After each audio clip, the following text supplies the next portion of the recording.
तो ज्योतिरादित्य का कद बढ़ नहीं रहा है, एक समझौतों के अंतर्गत बढ़ाया जा रहा है और अब 13-14 प्रत्याशी रह गए हैं, तो वो कैसे सरवाइव कर पाएंगे। और दूसरे उनमें से भी कई आ रहेंगे। आगे दुआ करते थे केपी सिंह यादव, उन्होंने उसको पराजित किया। और ऐसे व्यक्ति के कार्यक्रम में आए थे जिसने गरीबों के स्कूल को बर्बाद कर दिया हो। वो अपना वजूद बचाए हुए, लगता बीच में ऐसा चल रहा था कि चुनाव लड़ेंगे लेकिन नहीं लड़ रहे। नेता को तैयार करने की तैयारी है, एक नए नेता को तैयार करने की तैयारी है। किंग मेकर बनना चाहता है, कभी किंग बनना नहीं चाहता हो। लगातार इस बात का संदेश गया है कि भाजपा की टॉप लीडरशिप के साथ उनका अच्छा तालमेल है। देखिए, सिंधिया जी के कद वही है, एक कद्दावर नेता हैं वो। अब ये समय के संग उनका आकलन किया जाएगा और पार्टी उनको उसी रूप में लेके आएगी। सिंधिया राजघराने से भी कई बार माधवराव सिंधिया, स्वर्गीय माधवराव सिंधिया थे, वो भी एक बार दिग्विजय सिंह के साथ कंपटीशन हुआ तो ओबीसी वाला फैक्टर उन्होंने भी सामने रखा। तो ये ज्योतिरादित्य सिंधिया को भी कमज़ोर कर रहा है, पार्टी को भी कमज़ोर कर रहा है कि आज की राजनीति को देखते हुए सिंधिया जी का कद काफ़ी छोटा हुआ है। मध्य प्रदेश विधानसभा के चुनाव हैं, ऐसे में चर्चा हो रही है कि आखिर किस नेता का कद कितना बड़ा होता जा रहा है और किसका छोटा हो रहा है। बात इन दिनों ज्योतिरादित्य सिंधिया की हो रही है। जिस तरह से ग्वालियर चंबल अंचल का मध्य प्रदेश की सियासत में दबदबा पिछले कुछ सालों से देखते आ रहे हैं, वैसा ही दबदबा क्या आने वाले समय में फिर से बन पाएगा। सवाल ज्योतिरादित्य सिंधिया का है। जिस तरह से प्रधानमंत्री का ग्वालियर आना और एक देश के प्राइम मिनिस्टर का ये कहना कि सिंधिया जी तो हमारे रिश्तेदार हैं, इस सब के मायने क्या हैं। क्या सिंधिया जी भविष्य की राजनीति के एक भारतीय जनता पार्टी में बड़े नेता बनने जा रहे हैं। ये सब हमसे ज़्यादा इन सब लोगों से हम जानने की कोशिश करेंगे। ये ग्वालियर के वो तमाम बुद्धिजीवी पत्रकार हैं जो टेलीविज़न और अखबार की बड़े बड़े लेखक और बड़े बड़े संवाददाता के रूप में जाने जाते हैं। हर पत्रकार अपने आप में रोज़ बड़ी बड़ी सियासत की खबरें बनाता है, मध्य प्रदेश के हर पहलू की सियासत को समझता है। उनसे हम जानने की कोशिश करेंगे कि आखिरकार ज्योतिरादित्य सिंधिया के बढ़ते कद के मायने क्या हैं। अब मेरे साथ प्रमोद भार्गव जी हैं, ये शिवपुरी के रहने वाले हैं। सबसे पहले हम इन्हीं से बात करेंगे क्योंकि ये ज्योतिरादित्य सिंधिया के पुराने लोकसभा क्षेत्र से आते हैं। प्रमोद जी, हम ये जानना चाह रहे हैं कि जिस तरह की मध्य प्रदेश की सियासत में भी चर्चाएं चल रही हैं, ज्योतिरादित्य सिंधिया को आपको लग क्या रहा है, भविष्य में संभावना क्या है और पार्टी का रुख क्या हो सकता है। जो आपने अभी सवाल किया, ज्योतिरादित्य सिंधिया का कद एक तो स्वाभाविक रूप से कार्यकर्ता का कद पड़ता है या नेता का कद बढ़ता है। जो क्षेत्र में काम करते हैं और उनका काम सामने आता है तो उनका जनाधार पड़ता है। ज्योतिरादित्य हमारे यहाँ से आ रहे गुना शिवपुरी लोकसभा सीट से, तो ज्योतिरादित्य का कद बढ़ नहीं रहा है, एक समझौतों के अंतर्गत बढ़ाया जा रहा है।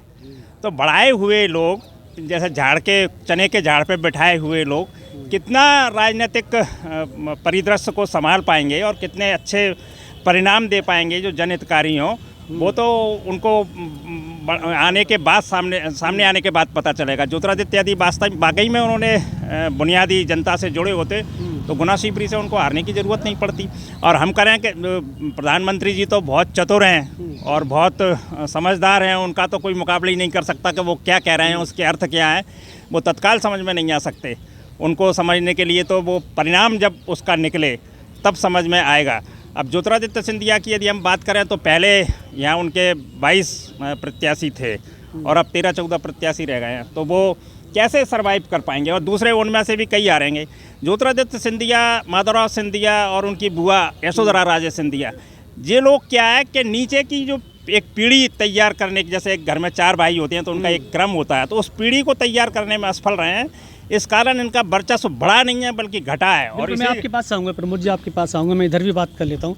जावेद जी, मैं ये जानना चाह रहा हूँ कि मध्य प्रदेश की सियासत में 2018 के बाद अचानक बदलाव आया, कांग्रेस सत्ता में आई और उसके बाद कांग्रेस सत्ता से बाहर हो गई और भारतीय जनता पार्टी ज्योतिरादित्य सिंधिया की बड़ी एहसानमंद है।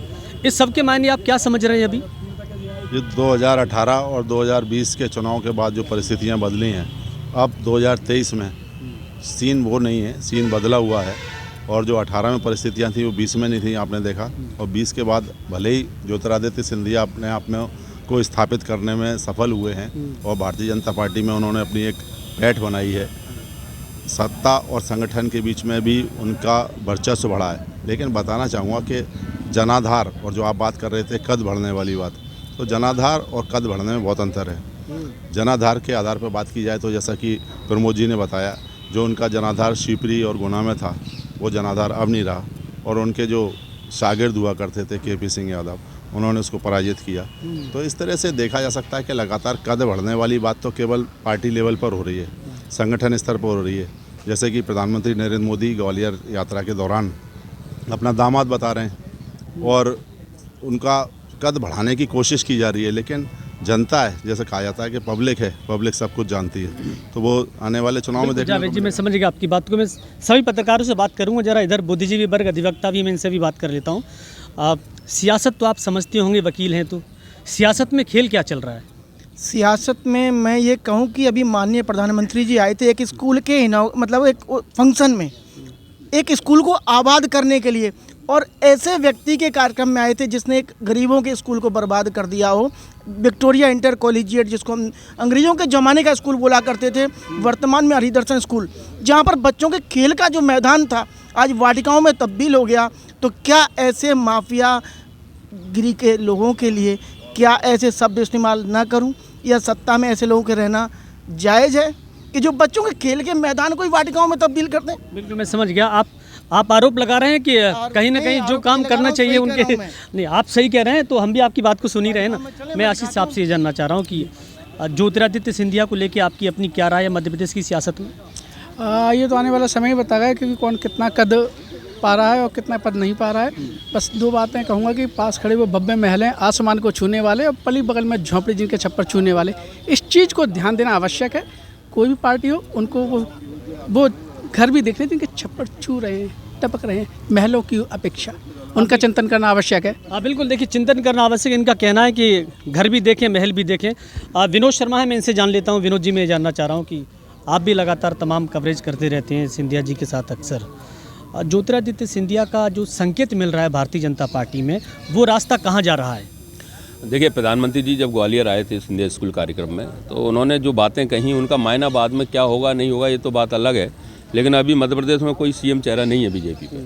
और प्रधानमंत्री मोदी द्वारा अगर जिस तरह से उनकी तारीफ़ करना, उनको अपने संबंध बताना, उनके ससुराल के परिवार के स्कूल में उनका पढ़ना और स्कूल में पढ़ना बताना, तो ये कहीं ना कहीं जनता के बीच में एक ठीक मैसेज ये गया है कि हो सकता है कि आने वाले समय में सिंधिया के हाथ में बागडोर मध्य प्रदेश की दी जाए। तो चुनाव के समय अगर इस तरह से कोई भी बयान दिया जाता है तो उसके मायने बदल जाते हैं हर चीज़ के।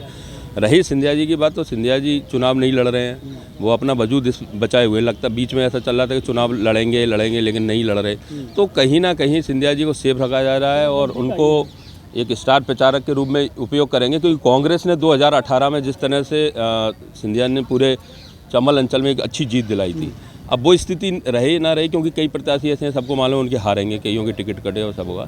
लेकिन मोदी जी का जो बात कही, क्योंकि मोदी जब भी कोई बात कहते हैं तो उसमें बहुत बड़ा कुछ ना कुछ छुपा रहता है, और इसका लाभ कहीं ना कहीं सिंधिया जी को मिलेगा। और आने वाले समय में मतदाताओं से बीजेपी लाभ उठाने की कोशिश करेगी। इस नाते एक चेहरा है ग्वालियर चंबल अंचल में, सिंधिया एक चेहरा है, और हो सकता है इसी बात को लेकर मोदी जी ने उनकी तारीफ करी हो। तो ये सिंधिया एक चेहरा है, इनका कहना है एक चेहरा है, और इसीलिए शायद भारतीय जनता पार्टी उसे भुनाना चाहती है। नासिर गौरी से बात कर लेते हैं। नासिर जी, मैं ये जानना चाह रहा हूँ आपसे कि एक तरफ शिवराज सिंह चौहान हैं, नरेंद्र सिंह तोमर हैं, बीजेपी के और तमाम बड़े कद के नेता हैं, दूसरी तरफ ज्योतिरादित्य सिंधिया।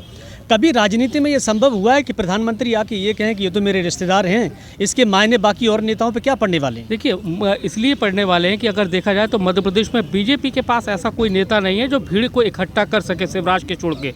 तो एक नेता को तैयार करने की तैयारी है, एक नए नेता को तैयार करने की तैयारी है जो भीड़ को जमा कर सके। और आप देखेंगे कि कांग्रेस में जब थे उतना उनमें परिवर्तन नहीं था, उनके भाषणों में इतना अंदाज नहीं था, इतना रोचकपन नहीं था, लोग भीड़ जमा हो जाती थी। लेकिन अब जिस तरह से वो भाषण दे रहे हैं, जिस तरह से वो एक्टिविटीज़ कर रहे हैं, एकदम चल के बिल्कुल रैंप की, जिस तरह से आपने देखा होगा कि सिंधिया जी भी उसी स्टाइल में मंच पर एक खड़े होकर नहीं दे रहे, बल्कि चल चल के भाषण दे रहे हैं। शिवराज जी की स्टाइल तो एक नया। और जहाँ तक उनके चुनाव लड़ने की बात है तो ये याद रखिए, सिंधिया परिवार हमेशा राज्य की राजनीति नहीं चाहता है, यानी कि किंग मेकर बनना चाहता है, कभी किंग बनना नहीं चाहता। और ये मैं कह रहा हूँ कि आने वाले लोकसभा चुनाव में वो चुनाव लड़ेंगे, उसकी तैयारी उन्होंने शुरू कर दी है। यानी कि जो उनकी बैकडोर से एंट्री थी, अब वो मैनडोर से एंट्री करना चाहते हैं। और किसी राजनेता के लिए बहुत ज़रूरी होता है कि मैनडोर से एंट्री की जाए, यानी कि उसको अपना जनाधार दिखाना है, बीजेपी में एक बार फिर से चुन के आना है। तो कहीं ना कहीं वो लोकसभा चुनाव में आने वाले समय में जाएंगे। वो ना तो विधानसभा चुनाव में अभी गए हैं और ना विधानसभा चुनाव, यानी कि सीएम की कुर्सी या राज की की किसी किंग मेकर की कुर्सी,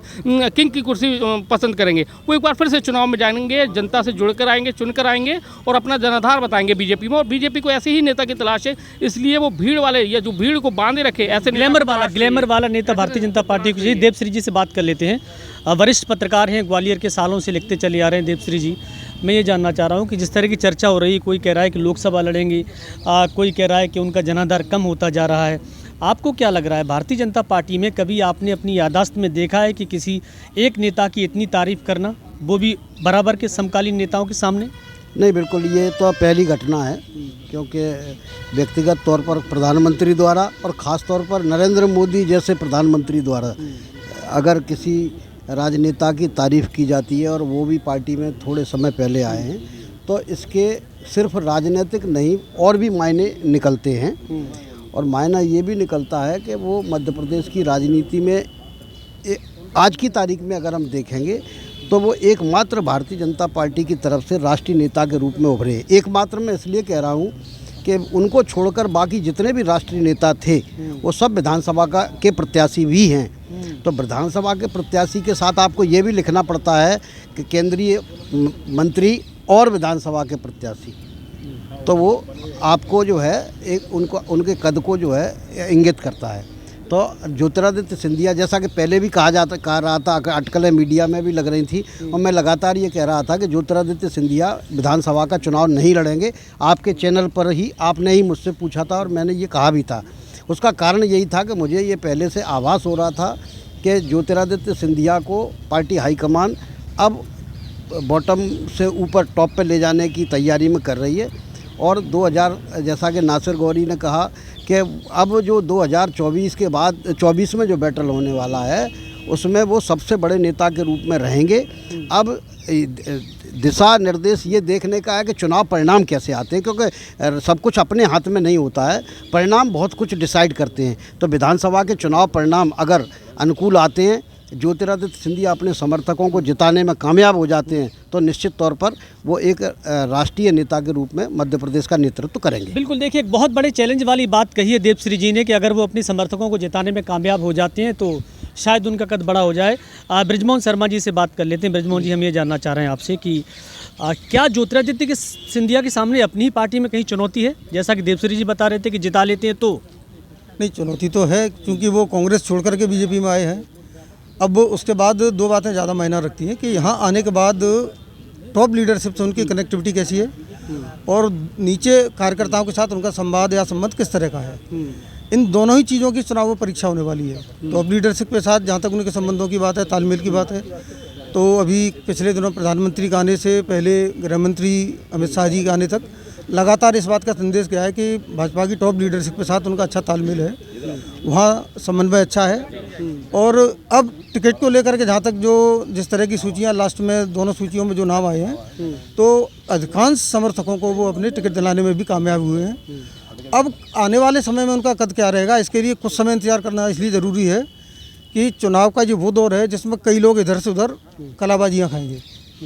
इसमें कौन पार्टी, कौन प्रत्याशी कितना सफल होता है, वो परिणामों का सबसे बड़ा पैरामीटर आने वाले चुनाव में हम लोग देखने वाले हैं।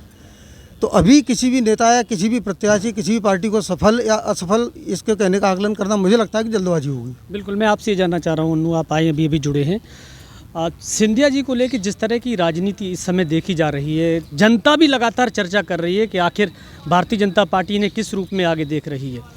क्या ज्योतिरादित्य सिंधिया के सामने बढ़ते हुए कद को लेकर कहीं कोई चुनौती आपको नज़र आ रही है?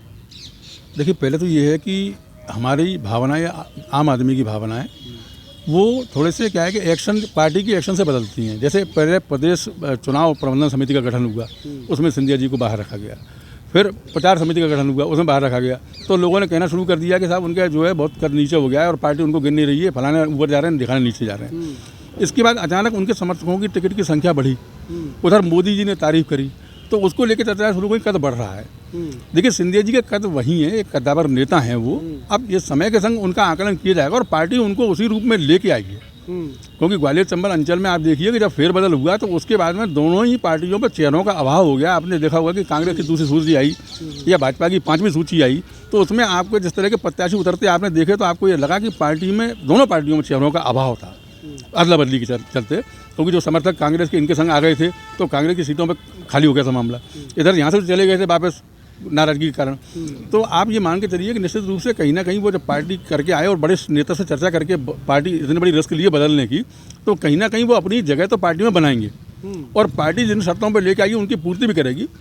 हालांकि ये है कि इस समय जो चर्चाएं चल रही हैं उसमें ऐसा लग रहा है कि उनका कद कहीं ना कहीं पार्टी में बढ़ रहा है। मैं लाभा जी आपसे बात करूँ, अजय मिश्रा जी से बात कर लेता हूँ। अजय जी, मैं ये जानना चाह रहा हूँ, राजमाता विजयराजे सिंधिया भारतीय जनता पार्टी के संस्थापक सदस्य, माधवराव सिंधिया बाद में कांग्रेस के एक बड़े नेता, राजमाता ने सरकार बदली तो ज्योतिरादित्य सिंधिया ने भी सरकार बदल दी।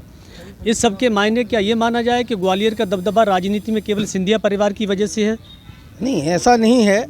यहाँ तक जब से मध्य प्रदेश बना है और इलेक्शन कमीशन ऑफ इंडिया का पूरा अगर रिकॉर्ड खंगाला जाए तो 3 या 4 बार कांग्रेस ने ग्वालियर चंबल संभाग की 34 में से 17 से अधिक सीटें जीती हैं। उसमें से एक 2018 का भी एक चुनाव है। और इसके अलावा मतलब सिंधिया परिवार का क्या है ये आप खुद सोच सकते हो, क्योंकि कई बार चुनाव हो चुके हैं विधानसभा के और इन्होंने सिर्फ 3 या 4 बार ग्वालियर चंबल संभाग से ज़्यादा सीटें जीती हैं। उसमें राजमाता सिंधिया भी थी उस समय, जो माधवराव सिंधिया भी रहे और उसके बाद ज्योतिरादित्य सिंधिया भी है। तो आप इससे बिल्कुल ये तय मान सकते हैं कि इनका क्या परिवार वो है। इतना ही नहीं, जब 2090 या 91 में माधवराव सिंधिया सिंगल विकास पार्टी से लड़े थे तो उस समय भी एक शशि भूषण वाजपेयी जो लड़े थे उनको लगभग 70 से 80 हज़ार वोट मिले थे। तो 80 उनकी भले ही जमानत जब्त हुई थी, लेकिन सबको लेना इनको उस समय 2.5 लाख वोट मिला था। यदि बीजेपी का अगर कैंडिडेट खड़ा होता और उससे पहले 84 में भाजपा को जो वोट है ना अटल बिहारी वाजपेयी को मिला था 1984 में, तो उतना लगभग 1,20,000 के आसपास मिला था। अगर वो मिल जाता तो इनकी स्थिति ये थी उस समय भी। मैं आपकी बात को समझ गया। बैलेंसिंग राजनीति हो रही है। मैं अब आपसे ये जानना चाह रहा हूँ, क्या ज्योतिरादित्य सिंधिया मुख्यमंत्री बन सकते हैं मध्य प्रदेश के, भारतीय जनता पार्टी अगर सरकार बनाती है तो? अब देखिए, जैसे एक सज्जन ने कहा कि वो ज़्यादा से ज़्यादा अपने समर्थकों को टिकट दिलाने में अभी तो सफल हुए हैं। अब कितने उनमें से कैंडिडेट जीत के आते हैं और क्या समीकरण रहता है, हालांकि अब जैसे ओबीसी की राजनीति का उबाल एमपी में सामने आ रहा है। कांग्रेस उसको डिफेंड अभी तक तो नहीं कर पाई है, क्योंकि शिवराज सिंह चौहान एक ओबीसी के रूप में चेहरा है। सिंधिया राजघराने से भी कई बार माधवराव सिंधिया, स्वर्गीय माधवराव सिंधिया थे, वो भी एक बार दिग्विजय सिंह के साथ कंपटीशन हुआ तो ओबीसी वाला फैक्टर उन्होंने भी सामने रखा। तो अब देखते हैं कितना सामने ओबीसी वाला फैक्टर आता है, क्योंकि कैंडिडेट तो वही सीएम कैंडिडेट वही होगा जो इन सब जातियों को लेके चले। बिल्कुल, बहुत बड़ी बात आपने कही है। लाभा जी, मैं आपसे ये जानना चाह रहा हूँ, जो टिकट वितरण हुआ विधानसभा के चुनाव में, उसमें ज्योतिरादित्य सिंधिया अपने ज़्यादातर प्रत्याशियों के टिकट ले गए जो कांग्रेस छोड़कर इनके साथ आए थे। तो उनको जिताकर ही बड़ा कद हो पाएगा कि पार्टी अलग से ही उन पर कोई कृपा कर रही है? देखिए साहब, जीतना तो उनका ज़रूरी है अगर कद बड़ा करना है तो, पर ये जनता के हाथ में है। इसमें 2 चीज़ बड़ी अच्छी क्लियर हुई इस बार कि एक तो ये जो राजनीति का जो रेगिस्तान दिखा कि कोई भी कैंडिडेट उनको ऐसा नहीं दिखा कि पार्टी उनको उतार सके, और जिताऊ प्रत्याशी तो बिल्कुल भी नहीं। तो इसलिए ये द्वारा से ये फ्यूज बल्ब ट्राई किए गए। माया सिंह जी हैं, उनको उतारा गया, क्या माने है, सीधे सीधे जीती हुई स्थिति अपने को लग रही है सामने वाले कैंडिडेट की। इसी तरीके से प्रवीण पाठक जी के सामने कोई आदमी था ही नहीं इनके पास, और लंबे समय तक नहीं रहा। युद्ध चलते रहे, जूते चलते रहे। तो इससे ज्योतिरादित्य सिंधिया की बढ़ती हुई राजनीति पे कोई फर्क पड़ेगा? सीधे सीधे उनका जो स्थिति डाउन में जाएगी। उनके पास भी कोई ऐसे आदमी नहीं थे जिनको वो ला सकें। युवाओं का भारी कंगाल देखा गया राजनीति में, और महिलाओं के लिए भी कोई टिकट नहीं उनके पास। तो ये ज्योतिरादित्य सिंधिया को भी कमज़ोर कर रहा है, पार्टी को भी कमज़ोर कर रहा है। वो तो दुर्भाग्य से विपक्ष के पास ऐसे चेहरे नहीं हैं पूरे प्रदेश में, वरना तो पुरानी वाली स्थिति होते देर नहीं लगेगी। बिल्कुल, मैं समझ गया आपकी बातों को। विपक्ष के पास चेहरे नहीं आप बात कर रहे हैं। मैं आपसे ये जानना चाह रहा हूँ कि विपक्ष के पास चेहरे हों, उनकी लड़ाई ज्योतिरादित्य से नहीं है। क्या ज्योतिरादित्य सिंधिया की लड़ाई अपनों से है, आपको लग रहा है? कहीं ना कहीं तो है। राजनीति में ऐसा है कि जिस तरीके से सिंधिया जी का जो पहले सम्मान था हमारे जैसे कि माधवराव सिंधिया जी, उनके समय में जो विकास यात्रा थी, और कहीं ना कहीं देख के ये लगता है कि आज की राजनीति को देखते हुए सिंधिया जी का कद काफ़ी छोटा हुआ है। जी, एक आखिरी सवाल मैं आपसे जानना चाह रहा हूँ कि आप ज्योतिरादित्य सिंधिया के बारे में तमाम लोगों की अपनी अपनी राय है। क्या वाकई में किंग मेकर बन के रहना चाहते हैं या मध्य प्रदेश की सियासत में कोई बड़ा चेहरा बनेंगे? देखिए, एक तो आप जो सवाल कर रहे हैं बार बार कि सिंधिया जी राष्ट्रीय नेता हैं कि नहीं। जो सांसद है और जो लगातार मनमोहन सिंह जी की सरकार में भी मंत्री रहे, वाणिज्य मंत्री रहे और वर्तमान में भी मंत्री हैं, तो राष्ट्रीय नेता तो हैं ही, इसमें तो संदेह कहीं है ही नहीं है। लेकिन जो किंग मेकर वो बन जाएं, जिनके पास गिनती के 20 विधायक रहे हैं, तो वो किंग मेकर स्वयं तो नहीं बन सकते। आपके पास यदि विधायक दल का यदि बहुमत में आती है भारतीय जनता पार्टी और विधायकों से कहा जाता है कि आप अपने विधायक दल का नेता चुनें, तो सबसे ज़्यादा जो टिकट हैं वो इनके शिवराज जी के हैं, इसके बाद में नरेंद्र सिंह तोमर और अन्य लोगों के हैं। इनके टिकट कितने हैं आप यहीं शिवपुरी, यहीं ग्वालियर में देखिए ना कितने कट गए। शिवपुरी में जसवंत जाटव जी का कट गया, रणबीर उनका कटा और OPS भदौरिया का कटा। इनकी जगह विकल्प के रूप में सिंधिया जी विकल्प के रूप में अपने प्रत्याशी नहीं दे पा रहे। तो आपका यदि आप ईमानदारी से मुख्यमंत्री के रूप में या किंग मेकर के रूप में स्थापित होना चाहते हैं, तो पहले आपका पूरा प्रदेश में एक प्रत्याशियों का एक लाइन तो हो, एक जनाधार तो हो। सिंधिया जी का हम पूछें, चलिए छिंदवाड़ा और बालाघाट में कौन है, रीवा में कौन है, सीधी में कौन है, कहाँ हैं? तो आप केवल ग्वालियर अंचल के ऊपर, ग्वालियर अंचल भी आपका पूरा नहीं है। इस बार तो उनके 13-14 ही टिकट रह गए ना, आप तो गिन लो ना, इन ग्वालियर के लोग हैं। माया सिंह जो आई हैं, आप उन्हीं लोगों को ला रहे हैं ना जिन चेहरों को अब ज़रूरत नहीं है पार्टी के लिए। अब नए लोग खड़े ही नहीं कर पा रहे।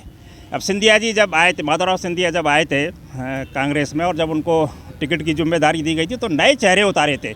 और जो परंपरागत कांग्रेसी थे, उसमें स्वतंत्रता संग्राम सेनानी भी थे, उनको सबको उन्होंने किनारे कर दिया था। तो वो नई टीम एक साथ जीत के आई थी। अब ज्योतिरादित्य सिंधिया नई टीम, अभी तक इनको 20 साल राजनीति में हो गए, माधवराव सिंधिया जी की मृत्यु के बाद ये आए। नई टीम इनके पास है कहाँ? जो हैं सब पुराने या माधवराव सिंधिया जी के ही कार्यकर्ता हैं। उनमें से भी जो वास्तव में अच्छे लोग थे, कर्मठ लोग थे और समर्पित लोग थे, उनको इन्होंने किन्हीं कारणों से दरकिनार कर दिया।